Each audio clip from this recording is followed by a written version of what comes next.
Imbas Pilpres 2024, Mahkamah Konstitusi meminta pejabat yang merangkap sebagai anggota parpol maupun tim kampanye untuk tidak melakukan kegiatan dinas dan kampanye secara berbarengan. Hal itu bermula saat MK menyoroti perjalanan dinas Menko Perekonomian Airlangga Hartarto, yang mana ia juga melakukan bagi-bagi sembako. Usai membagikan sembako, Airlangga menghadiri kampanye Partai Golkar sebagai Ketua Umum dan hadir dalam kegiatan yang dilakukan Menteri Perdagangan Zulkifli Hasan di Semarang.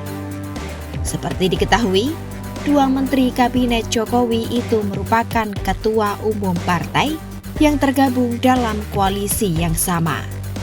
Atas hal itu, MK meminta pemerintah dan DPR untuk membuat aturan yang lebih jelas agar pejabat negara yang merangkap sebagai anggota parpol maupun tim kampanye memisahkan kegiatan mereka.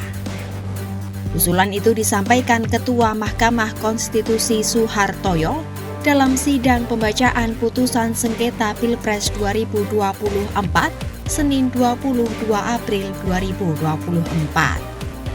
Suhartoyo menyebut kegiatan kampanye yang dilakukan secara bersamaan dengan agenda dinas memungkinkan terjadinya pelanggaran pemilu karena memanfaatkan fasilitas negara tidak pada tempatnya.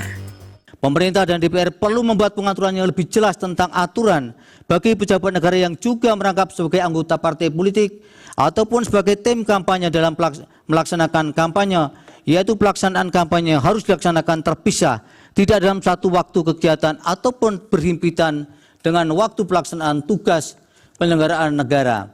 Kedua kegiatan tersebut tidak dapat dilakukan dalam waktu bersamaan maupun berhimpitan karena berpotensi adanya terjadi pelanggaran pemilu dengan menggunakan fasilitas negara dalam kegiatan kampanye maupun menggunakan atribut kampanye dalam tugas penyelenggaraan negara menjadi terbuka lebar.